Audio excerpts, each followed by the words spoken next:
Oh God, don't let it be true, I thought, as I drove the car in and out of traffic. He can't be serious, or could he be just half an hour ago? I was working at the bank helping some family get a loan for their first home. Then the phone rang, the police. My husband had been seen in our house with a gun. A gun? Yes, ma'am. A neighbor came by to pick something up and saw him. He seems to be threatening suicide. We need you to help us talk him out of it. Suicide. But Connor loved life. He'd always been so happy and lucky. Why would he? It couldn't be. I dismissed the thought as I turned onto our street. It was a real circus. Several police cars lined the road as their passengers surrounded our house. Old Man Parker's yard even had a local TV station's truck set up. I tried to walk through to avoid the commotion to get to it, but an officer stopped me. Miss, you need to take a detour. We have a situation here, and that's my house, officer. My husband's in there. I interrupted him with a yell. The man looked at me for a second, then gestured for me to pull through. I parked the car and then got out, but the local media attacked me. Is your husband too violent? Mrs. Richards, has he tried to kill himself before? Is he wanted for any crimes elsewhere? I had no idea how to answer these people. Why couldn't they just leave me alone? My husband, my love, he needs me, but they swarmed around me, not letting get to him. An officer grabbed my arm and saved me from the vultures. He led me to a van across the street from my house outside. Several men were talking at a small table. I can put a sniper in the house right here, should be able to get a shot from here. We're not here to kill him, another man replied. We have to help him. He's a danger to himself and to us if he attacks my men. Then no, I shouted at them. Everyone turned toward me when they started to ask who the hell I was. They were answered by a young female officer. This is Mrs. Richards. Oh, thank you. Carrie, a second man approached me, ma'am. My name is Toby Curtis. I'm a negotiator for the local police department. Can I talk to you for a second? The first man stopped him. We need to know how many guns he has. Maybe there's a damn militia in there, and we don't have a gun, I interrupted. I don't know where he got the one you say he has, must have bought it today. That's good. We checked the local gun stores, and Rick, could you let me do my job first before you start shooting? The look on my face seemed to stop this. Rick, are they serious about shooting my husband? Come here, Mrs. Richards. Toby led me away. I need to ask you a few questions. Has your husband been depressed lately? No, not really, liar. I said to myself I should tell them no, they don't need to know that, he sighed. Ma'am, can I call you Jennifer? I nodded. Did you know your husband quit his job 2 days ago? No, he didn't. I mean, we talked last night. He was so happy, and you mean he was happier than usual. Well, we had some problems, but I solved them, and we're back to our best. He was happy. What kind of problems, sir? It had nothing to do with Jennifer. I hate to be nosy, but the more information we have, the more we can help your husband. Another officer ran up to us. Hey, Toby, we've made contact with this man. How I thought the phone wasn't working. Somehow, he's got a signal going to the live truck across the street. They say we can use their equipment if they can get exclusivity for the broadcast. I don't like that. How could he transmit a signal to them? My husband worked at the station. He was the engineer on their truck. He installed half that equipment, so if anyone could, he could. I replied, I don't think I was hiding my husband's revenge pride and his intelligence in my voice. They led me to the news truck. It was very similar to what I remembered inside. One of the pretty reporters who used to attack me was talking into a microphone while looking at one of the screens. To my horror, Connor appeared on the screen. His appearance had changed so much that I was startled. His chest was bare, and his hair, which normally reached his shoulders, was now cut almost short. But what scared me the most was the gun in his hand. Connor hated guns. He knew I was afraid of them. What was it for? Unless fear squeezed my heart again. Toby took the microphone away from the lady. Connor, this is Toby Curtis. I'm here to help you shut up. Connor's voice was unlike anything I'd ever heard him say before. It was filled with anger, pain, and even hopelessness. A voice I would have expected to come from some crazy person, not my loving husband. I know what you're doing. You're trying to stop me. But I can't be stopped. I must do this on my own. I can't keep doing this. I can't live with what I've done. I can't forgive it anymore. She can't forgive me. I can't forgive myself, Connor. Who is she is that your wife Jennifer is here? I can put her on if you want. You can talk to, oh, you cannot fool me. She's not there. You'll just fool me. She won't come. How can we prove she's here? Connor, show her to me. Let me see her. We can't do that, Connor, not with your gun, her safety. Then put her on the air. Put us in a compartmentalized box. Toby turned to the girl. What's he talking about? Oh, it's a regular thing for television news. He'll be on one side of the screen and she'll be on the other. That way they can talk to each other. Set it up. Give us, 3 minutes and we'll be on the air. On the air. You mean live, I asked, wondering what was going on. Honey, how else is he going to see you? The next few minutes were a blur. They were setting up the camera and talking on the phone with the station. The next thing I knew, I was in front of the camera with this weird device in my ear, all mic'd up and waiting for something. Suddenly, I heard a voice in my ear. Connor's voice. Is that you, honey? Are you really here?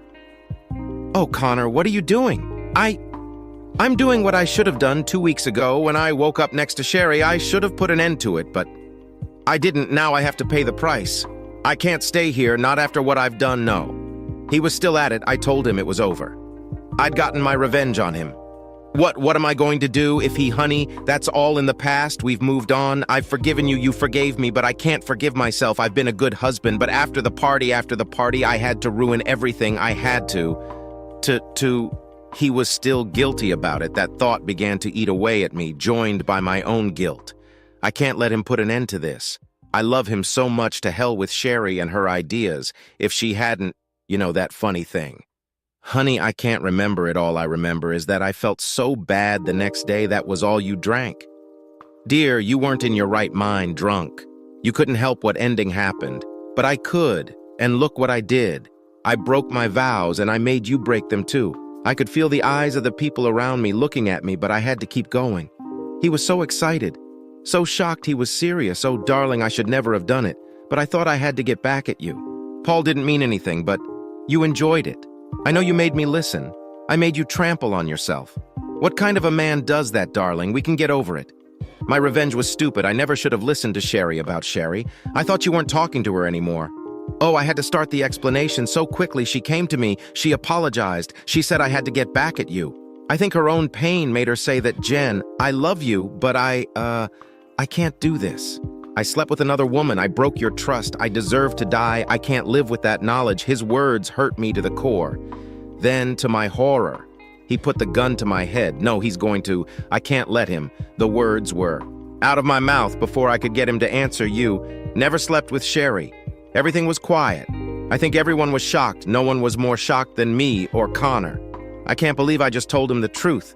I thought I swore I would never tell him. What do you mean? I woke up next to her. We were naked. She told me that I couldn't let this go on. She's lying then. How we drugged you, Connor, to make you think you were cheating. I knew you never would, but we thought if you thought you cheated, you'd let me sleep with Paul. I'm sorry, honey, but I just wanted to sleep with him. Nothing else I had. Why did you do that? What did I do wrong? Nothing. It was all me. Sherry kept telling me what a great lover he was when we got married. We were virgins. I just wanted to see what I was missing. I'm sorry, darling. You've never broken your vows. You're a good man. You were going to let me think I was cheating on you. How long did you plan this? How did you drug me? Didn't you care I could have died? Oh, honey, I know you wouldn't have. I almost called for an end to it when you were so sick all those days. But when you got better, I decided I could go ahead with the plan. We came up with it a month or so ago. We couldn't get you interested in Sherry, so we came up with this. I just needed to sleep with Paul. It was something new, and I was so excited. What did you give me? Sherry stole something from the hospital where she volunteers. I don't know what it was, but it worked. It worked too well. She tried to pick you up, but you didn't. She was really waiting for you. For how long, Jennifer? How long were you going to let me live in this hell? Oh, honey, I thought if we just did it once, and then I came back to you a few days later, we could get past it. We could get past this. I still love you. Love me, love me. Connor disappeared from the cell. As I waited for him to return, I started to panic. Then I heard our front door slam. Connor was coming out of the house. His eyes were wild, and he was still holding the gun in his hand. The police started yelling at him, but Toby calmed them down. Do you love me, love? Doesn't mean you're trying to kill me, Jen. You don't try to make the one you love rape. Many of the officers continued to yell at Connor to put the gun down and surrender. Toby was thrashing back and forth, trying to stop them. I was wrong, Connor, I yelled back. I've got to get him to calm down. I thought he'll forgive me. He always does. I was just obsessed. I never meant to hurt you. I ran toward him, but an officer held me back. You made me think I was some adulterer. Do you have any idea how much that killed me? You think I hurt you so badly that you sacrificed your fidelity to some stranger to get back at me? Connor began pacing back and forth across our yard. I can't do that, Jen. You betrayed me. You could have killed me. Then you tried to kill my heart, my soul, my love. Now you think we can just go back to normal. What was supposed to happen when you were possessed again? Would I eventually die so you could have an affair without guilt? The world around us shrank. There was nothing but the two of us and the pain I'd caused. No, it was just a one-time thing. I would never do it again, Connor. I love you so much, I yelled. I could just see my life disappearing before my eyes. It's over, Jen. I loved you, and you did it. Goodbye. I screamed as he put the gun in my mouth. I turned away as he started to pull the trigger. I couldn't watch the love of my life end it all because I needed a new lover. How could I have been so stupid? I waited for the explosion, but I didn't hear anything. I could have sworn the cop holding me was laughing. I looked at him. He was laughing. I looked at him. He was laughing. I looked at several other officers, and they were all holding back laughter. What were they doing, horrified? I turned to my husband and saw him with a look of disgust on his face. He began to cough. The image of our cat taking out a hairball as he took the gun out of his mouth came to mind. Lemon, whose goddamn idea is this? Connor put the muzzle of the gun in his hand and pulled the trigger a few times. They're all lemons at that. All the cops laughed. Nice one, guys. But I always carry a reload. Connor pulled the clip out of his pistol.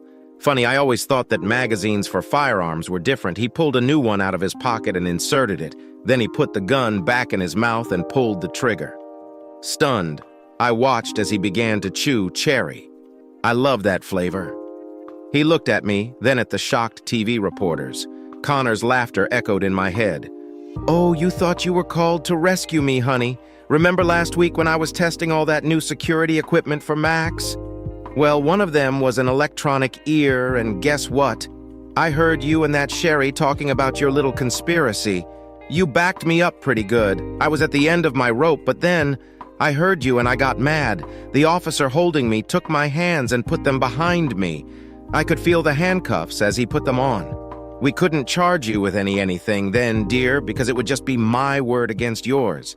That's when the officers and I came up with this. Connor pointed to the circus around us. We just didn't expect the news van to show up. But we regrouped. He grinned. It was so easy with you. Now we can charge you my loving wife. I wonder what exactly they'll come up with. I think we were talking, Toby, about aggravated assault. What about abuse of a controlled substance? Of course, they'll blame it on Sherry, thanks for the confession, and we put it all on live TV. Do you think your parents watched the sarcasm in his voice made me freeze to the core? An officer approached me and placed a blue paper in my jacket pocket. You were served at 2:18 p.m. June 8th. Thank you, served. No, it couldn't have been. I just wanted to try another man, to feel younger again, to have one last affair before we have kids, before I become a mom. What you think I'm going to stay married to a... Like you? Oh my God, you really think I'm a fool? Connor turned to the reporter. I'm sorry I deceived you, my dear, but it was the only way. My world was crumbling. This couldn't be happening. I had dreams of having kids with Connor this year. I was going to be a little soccer mom with little soccer players. We were going to have picnics and barbecues. I had a husband who loved me. Oh no, oh my God, let this be a nightmare that I didn't wake up from. What did I do? It wasn't even that good. How could I make him forgive me? As the officer took me away to read me my rights, I heard her reply, "Oh, is that okay? Oh, can I have an interview, maybe just the two of us? Maybe over dinner?" That's when I realized it was over. I can't believe I'm actually sitting here writing this story after having gone through such a painful experience. I know there will be those among you who will hate reading this, and there will be those who will love it, so be it. My name is John David Martin, and I'm a policeman. No, that's not quite right. I'm more than a policeman. I'm an investigator with the Tyler County Special Crimes Task Force in Texas. My title is Special Agent in Charge. I'm good at what I do, and I rarely fail on a case assigned to me. I know that sounds egotistic, and in some ways it is, but I'm also just stating the facts. I was on one case. It was a hot case, the rape of 2 young girls and the kidnapping of one of them. It made the news, and it will be on people's minds and memories for years to come. Everyone who knows me calls me JD, including my beautiful wife, Allison Alley. We have been married for 5 years and have no children. I think our marriage is pretty normal, and most of the time I would call it special. Ally is actually very pretty and sweet. We grew up together and have always been good friends, and it just grew into love and eventually engagement and then marriage. She was always the best thing that happened to me, and a lot of good things happened to me. Bill Jacobs, my boss, was the director of our task force, and years ago he developed a sympathy for me and my work. Because of that, I've had every opportunity for advancement and I haven't missed any of them. I am 32 years old and second in command on the task force. I know that had a lot to do with Bill's support, but I also earned it by doing a great job a year ago. Bill called me into his office and told me that there had been a double rape, and that one of the girls was in the hospital and the other had been kidnapped. The girls were sisters, Mary and Janice Schindler. Mary was 16 years old and Janice was 17. According to Mary, their uncle Josh Schindler picked them up from school and took them to his lair. She said he and his friend Garvey Smithson repeatedly raped them. Mary was in pretty bad shape emotionally and physically, and the two men decided to take her to the hospital and leave with Janice. Both men had always been a bit unstable, but had never done anything like this before. Bill knew he didn't need to ask me to take the case, but he did. He told me that he felt that if anyone could find Janice and arrest Josh and Garvey, it would be me. I, like everyone else, was sick of the facts. So I agreed to take the case. I took Gina Darling, one of our staff members, who was paired with me most of the time, and drove to the hospital to meet with Mary. Gina does a fantastic job, and I trust her with my life. I knew she would be invaluable in talking to Mary. Mary's condition stabilized, and she was ready to testify with all the details she could remember. Mostly, Gina carefully guided her through the whole ordeal, gathering as much information as we could without upsetting the young girl any more than she already was. She was incredibly brave and was able to tell us everything. When we were done, I told Mary that we would do everything we could to find Janice and bring her uncle and his friend to justice. I never make promises because you never know for sure what you can do, but I wanted to make a promise to this girl. I think she knew I would give it my all. Gina and I worked tirelessly on this case. We worked 18 hours a day for 3 days straight. In short, I was obsessed with the case, as was Gina. I'm sure this is where the cracks in my relationship with Ellie began. She complained to me that I was working too much. She complained that I was spending too much time with Gina. I looked at her as she trashed me and couldn't believe that this was my lovely wife. I told her there was a scared and abused 17-year-old girl who was counting on me to find her before they killed her, and I'll be damned if I was going to relax until I found her. I guess I pretty much told Ellie to get over it and stow being so selfish. Well, on the 4th day we had a break. Someone spotted Garvey in Creton, a small town on the border of our county. He went into a grocery store to buy some supplies and was seen by someone who recognized him. There were several pictures of Josh and Garvey in the papers, but not everyone had seen them yet. We were lucky this guy saw the news. Several SUVs with officers had pulled into Cratton, but when we got there, Garvey was nowhere to be seen. Presumably, he had just left town and headed south. I knew this part of the county pretty well and devised a plan for how we could systematically check every possible hiding place in the area we started by setting up a perimeter 10 miles from Cryon.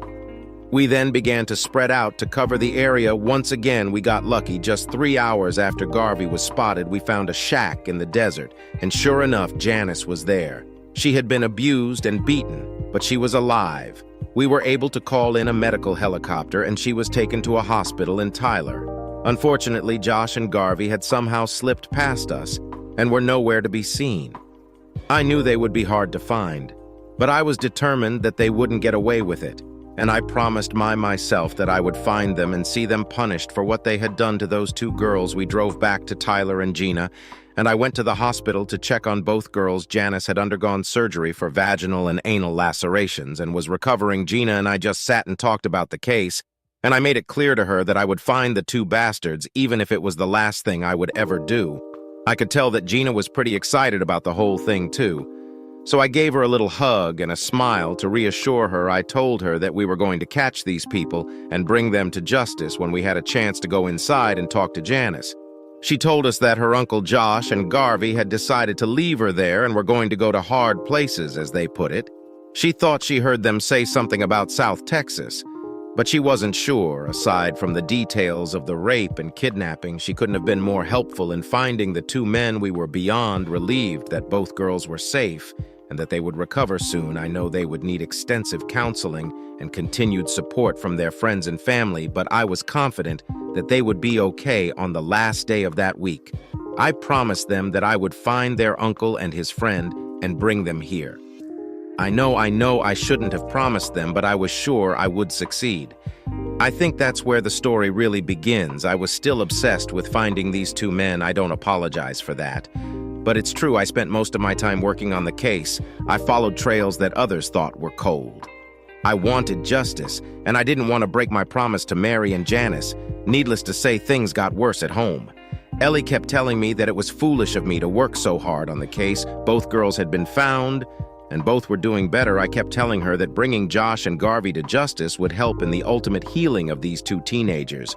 And she kept telling me that I should leave it at that. I worked on the case for 5 weeks, and our relationship grew more strained each day. Then we caught our final breakthrough on the case. It was Tuesday morning when I got word that the bastards had been arrested in Lake Charles, Louisiana, on a DUI charge the night before, and the arresting officer was a cousin of the police chief in Beaumont, Texas.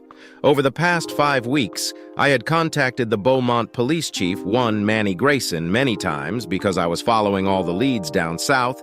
He let me know that they were in custody in Lake Charles and would be held for the maximum number of days to give us time to consider extradition. In 2 days, all the paperwork to extradite the two men from Louisiana to Texas was processed, and I made arrangements to pick them up on Friday. I was going to drive to Beaumont, and Manny Gina and I were going to drive to Lake Charles and bring the prisoners back to Texas. I figured the trip would take me about 5 hours each way, so I planned to leave around 4 a.m. so we could pick up Josh and Garvey by 10 a.m. and be back in Tyler by 5 p.m. When I got up in the morning and was ready to leave, I leaned over Ellie and kissed her forehead. I said, "Goodbye, dear, when I get home tonight. This will all be over, and I will make it up to you for all the time I spent on this case." Her answer was less enthusiastic than I expected when she said, "Well, don't be in a hurry to come back because of me, JD.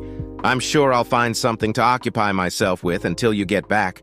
I've been on my own for the last 6 weeks, so this is nothing new. It was just as she'd been acting with me the whole time. I knew now that I hadn't paid enough attention to her, but I thought she knew how much I loved her and that it was only temporary. I thought she would be beyond thrilled, but all I heard was sarcasm. I knew I would have to do a lot to make it up to her, and I was more than willing to do that. I missed her too, but this case was very important to those girls, to our town, and to me. I would make it up to her. When I left the house, I was in full gear. I had everything I needed to bring these back to the hands of justice. With the death penalty, I arranged for Gina to come with me, as I knew this case was special to her too. So I stopped at the police station and picked her up as we had agreed beforehand. We drove in silence for about 2 hours, both of us pondering our own thoughts about the events of the previous day. I glanced at her a couple times, and she was deep in her thoughts, so I said nothing. Suddenly, the silence was broken by the ringing of our phone. Gina picked it up and listened for a minute, then held it out to me, saying, "It's the chief. It's JD," I said. "What's up?" "Chief JD, pull over so we can talk." He replied, "I found a place to pull off the road," and Bill told me that Louisiana had rescinded the extradition order. Apparently, an enterprising assistant district attorney had gotten the idea to run a DNA comparison on Josh and Garvey, and had gotten information about an UN-solved rape and murder 8 months earlier. Since they had a murder along with the rape, it was decided that Louisiana would prosecute the case first, so we couldn't take them back to Texas with us. While Gina and I were not happy about not getting justice in our own jurisdiction, we both realized that their case had the greatest potential for the death penalty in Texas, because there was no murder. We would probably only be able to put them away for life. We reluctantly agreed to leave the current prosecution to Louisiana. We didn't really have a choice. They had the bastards, and we didn't.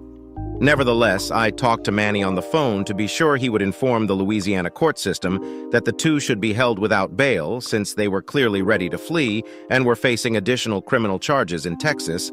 He assured me that he would contact his cousin and that they would not be released. When all the talking was over, we turned around and headed back to Tyler.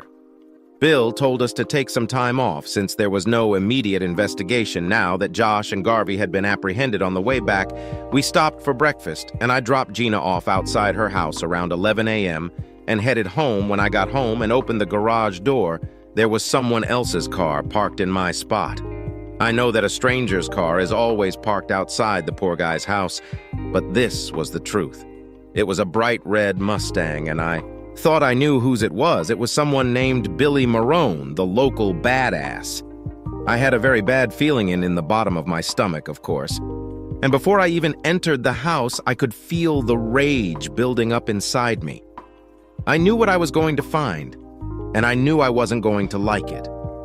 I quietly entered through the garage into the utility room, and from there I went through the kitchen hallway and up the stairs to the bedroom. There was no evidence around, as you might expect, no shoes or piles of clothes. But as I climbed the stairs, I heard them in the master bedroom. "Oh my God, Billy, you have me so good. Every time seems to get better than the last." Ally moaned. "Do you like it, Allie? It's better than your of a husband, isn't it?" Billy replied. "Oh God, yes, Billy, you know how to make me feel like a total, and I love it. JD loves me and he would never make me feel like a prostitute, but I love it when you use me." "Just take me," she said intermittently as I walked down the hallway to the bedroom. I could feel the blood pounding in my head, and I knew I was pretty much out of it.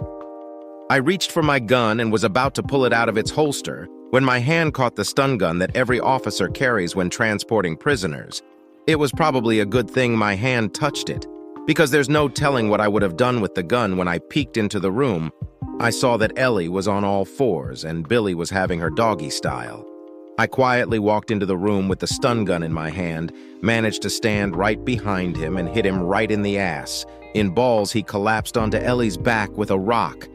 And when she threw him off of her, I hit her too. When they both passed out, I pulled out one set of handcuffs and handcuffed Ellie to our bed. There was no way she would be able to get away from me or stop me from what I was about to do to Billy. I then cuffed Billy and dragged him by his feet out of the bedroom, down the hallway to the basement door. I think he hit his head a couple times rolling down the stairs, but I really didn't care. I handcuffed him with my hands around one of the support beams, blindfolded him and gagged him. By this time, he was starting to come to his senses again, and I let him, "You lost your mind when you decided to sleep with a policeman's wife. I'll be back to take care of you a little later, Billy. Don't go anywhere," I told him with an evil laugh before I tasered him again. I went back into the bedroom and sat down in the chair next to the bed. Ellie was crying quietly and my heart ached, but at that moment my anger over what I had discovered was stronger than my compassion.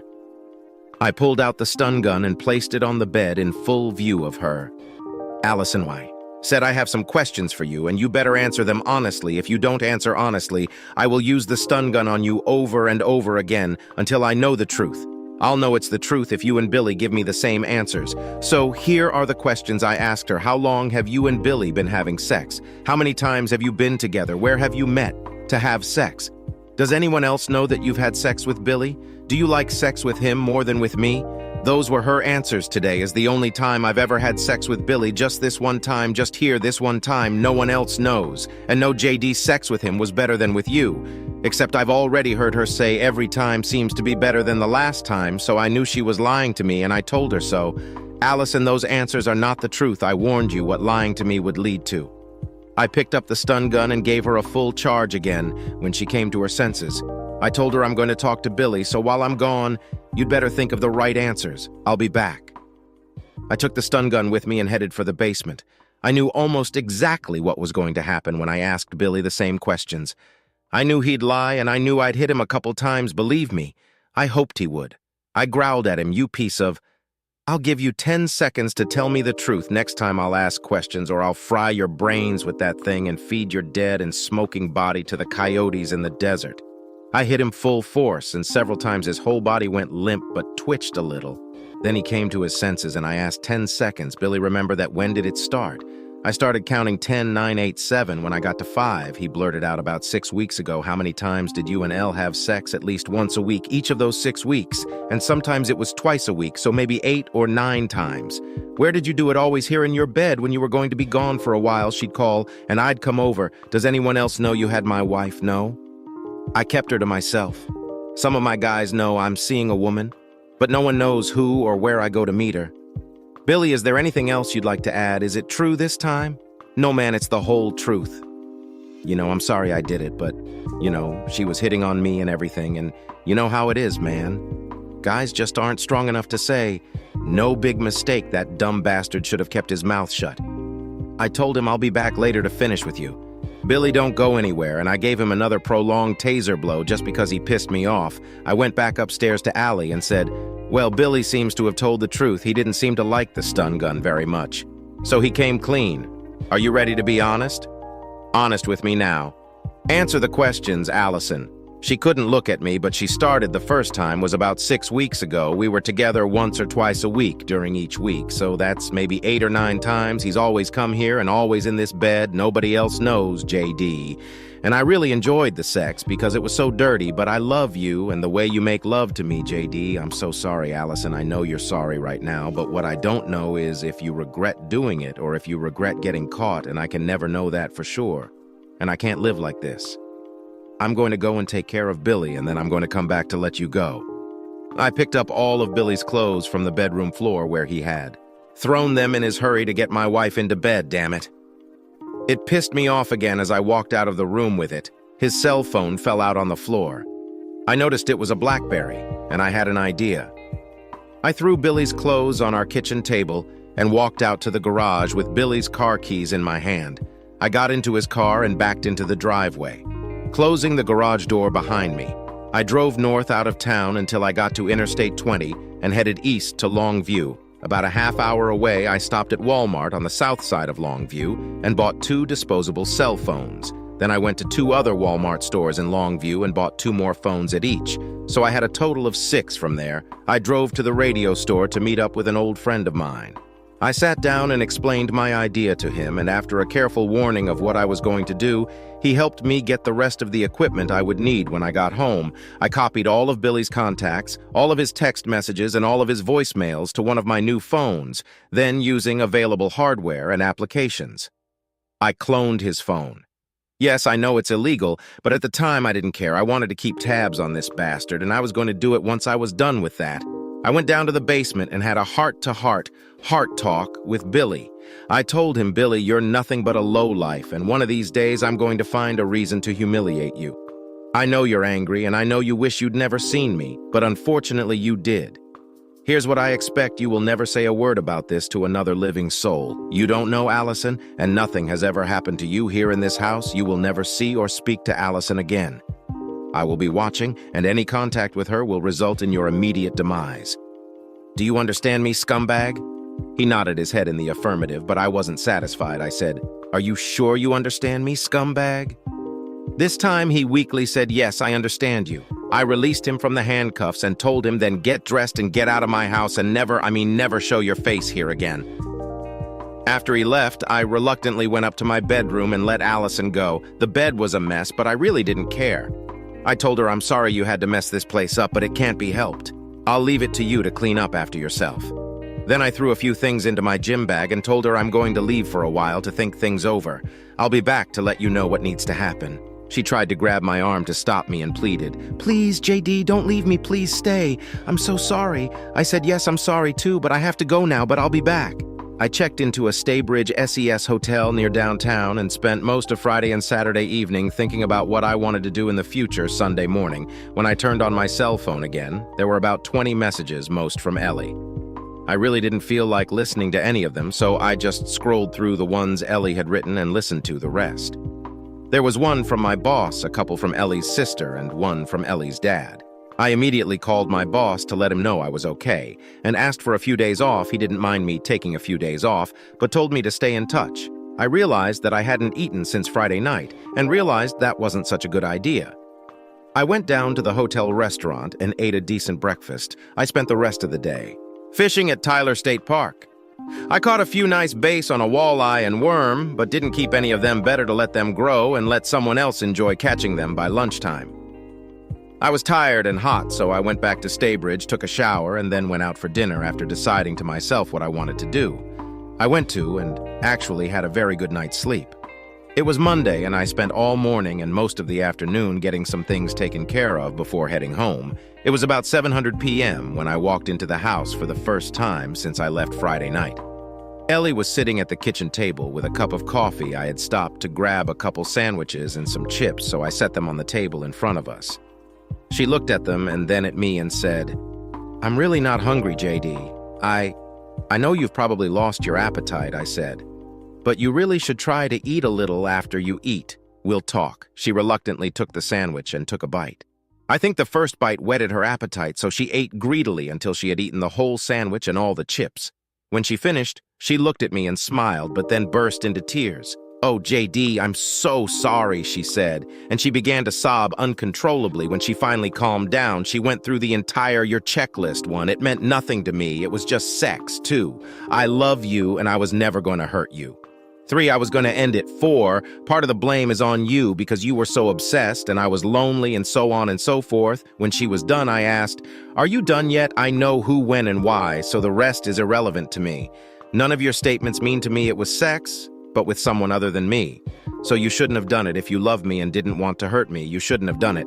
And yes, of course you were going to end it maybe someday. And finally, if you were lonely, why weren't you spending time with your father or sister? No, you needed to find that bastard so you wouldn't feel lonely, and that was my fault.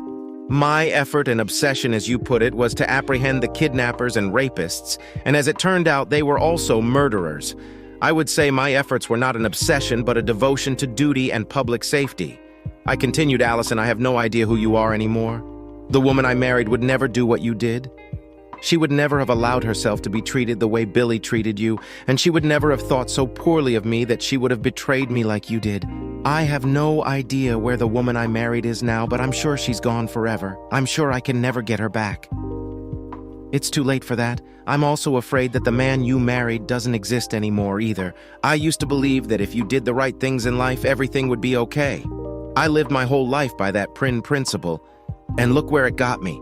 I don't believe it anymore. I don't think it matters what we do now. So the man you married is gone too." Ellie wouldn't stop sobbing while I was telling her all this. I know it was hard for her to hear, but at the same time, it was the truth. It all came to me over the weekend as I struggled to figure out who I was going to be now. Oh, I knew, but I wasn't going to tell anyone. "So, Allison," I said, "I'm leaving." I put a folder of papers on the table. "These are the divorce papers. Let me tell you what's in them. First of all, you have something I want back, my great-grandmother's engagement ring that I gave you. I want it back. It's part of my family history, and I want to keep it in my family. I'm sorry to ask this because I really thought that someday we could pass it on to a daughter or son, but that's not going to happen to you anymore, so I want it back." "Oh, God!" Her sobs doubled in intensity, but I continued. "Please give me the ring now." She looked at me pleadingly, but I just shook my head and she reluctantly took it off her finger and held it out to me secondly. "Allison," I continued, "you know that I receive money from my family foundation. Some of it is in our accounts along with our investments and savings, and I don't want you to have any part of it. I'll continue to get money from my trust, so I'll have everything I need." Sobbing again. "I intend to keep 100% of my pension," I added, "since your IRA account has almost the same amount. I see no reason to divide my pension in any way. Finally, I said, a house, as you know, we don't own the house. It's also part of my family trust, and it will continue to be. That trust was set up long before you and I were married and will be considered premarital property. You have no legal rights to the house or to any family trust, but that is why I am giving you most of our money and investments. They're about equal in value to the house. In addition, you must, of course, leave this house within a week of today. I'm giving you a week to find another place to live and move all of your belongings out again. There are household items that were part of the family trust, and I expect you to leave them behind when you leave. You can guess what will happen if you don't." Of course, her sobs began again. "So, Allison," I sigh, "that's it. This is my offer. It is in no way negotiable. Have your lawyer look over the papers, sign them, or don't sign them. I really don't care. Either way, I'm out of here either way. I won't be your husband anymore. Our marriage is over either with a legal seal or practically. But it's over if you sign the papers, give them to my lawyer, and he'll finalize the process, of course." By this time, she was inconsolable. "There's one more thing we need to do before I go." I said, "We're going for a ride." We walked out to my patrol car, and I told Allison to get in the back seat. She didn't know it, but I wanted her there, so she couldn't get out. By this time, it was about 9:00 p.m., and the nightlife of the city was starting to bustle. As always, we drove into the more crime-ridden part of town, and I pulled over to the curb near one of the hottest places to shoot up. There were a few women standing around, and I walked over and talked to them for a minute. Allison was still sitting in the back seat of the car, not realizing what was going on. I took one of the women by the hand and led her to the car. "Get in the back seat." "Brenda," I said. She climbed in and sat next to Allison. As we drove away, I saw both women in the back seat looking at each other appraisingly after we drove out of that part of town. I pulled into the parking lot at the mall and started talking. Allison, I said, this is Brenda. I'm going to ask her some questions, and I want you to just listen to what she has to say, Brenda. What's your real name, damn it, JD? You know who I am? I know, but I want you to just answer all my questions, Brenda. Okay? I'm really Judy Parker. Are you married? She took a deep breath and said, not anymore. You were married. Yes, to Ron Parker. Who's Ron Parker? He's an assistant district attorney in town? And why aren't you married to Ron Parker anymore? He divorced me for cheating on him. And Brenda, who are you now? God damn it, JD, you know who I am? I'm a prostitute. Are you happy now? No, Judy, I'm not happy, and I know you're not happy either, but why don't you tell Allison now how you became a don't leave anything out by this time? Allison's eyes had come out of their orbits, and her mouth had opened. Well, Brenda, Judy began, it all started when I met Billy Marone at a society gala. He was handsome and so charming, and he really enjoyed being around me. My husband was so absorbed in chatting with the big shots at the party that he just seemed to ignore me. And Billy stepped in to make me feel good. We had a few drinks together, and before I knew it, we were on the patio, and he was already fondling my ass and breasts. He was whispering things in my ear that I had never heard from a man before, how he would make me feel if he could be alone with me. I was vulnerable, and he took full advantage of that. But of course, I didn't know that at the time. Before we went back inside, we agreed to have lunch the next day at the Carlton Hotel restaurant, of course. You know what happened. We ended up in one of the rooms and we slept together. I loved it. He was so attentive and so wonderful that started the long road to where I am now. He started coming over to our house when Ron was away on business. Then he started bringing some weed, then eventually some cocaine, and I got hooked. One day, Ron caught us and threw me out. Billy took me in, and the long road to my demise suddenly became shorter before I realized what had happened to me. I was hooked on drugs, and Billy was selling me to anyone and everyone. Then he found someone new to work with and just sent me to his stable of girls. So that's where I am today. I saw Allison just shaking in the back seat. She was in shock. I asked Brenda, how many girls does Billy have in the stable? Brenda, she replied, I know of 4 other girls who are pulling tricks for him right now. Every now and then one of them goes to the hospital or to the cemetery and a new one shows up. One last question. Brenda, I said, what would you do to Billy Marone if he were in the back seat with you? Right now, I'd gouge his eyes out with my fingernails. I made a terrible mistake when I got involved with him, and he ruined my life most days. I just wish I was dead well. Brenda, I continued, one of these days, you might get a chance to do it with Billy Marone. He slept with the wrong guy this time. She smiled at me and said, JD, if you ever give me that chance, you'll have free for life. Allison cringed and threw her a rather angry look, too. Damn bad, Allison, I thought to myself, but I doubted I'd ever take Brenda up on her offer. I gave Brenda a couple $100 and asked if I could drive her home instead of going back to her place of employment. She thought that might be a good idea. So we drove to her house after we dropped Brenda off. I drove Ellie back to the house. We sat in the patrol car for a few minutes before I let her out and gave her my closing speech. Allison. I still refuse to call her ally ever again, so now you can see what a slippery slope you started on. You can see how you were so close to flushing your life down the drain. You can see where your actions were leading you. I did this last good deed for you because I love the woman I married and because I don't want her to become another Brenda. We're done, but you don't have to be another Brenda. Take control of your life and be who you are meant to be. Build a good life for yourself. She started to say something, but I silenced her. Allison, I have nothing more to say to you. It's too late to say anything from now on. Your future is completely in your own hands. Goodbye. Now get out of the car. I opened the door to let her out, got back in the car, and drove off.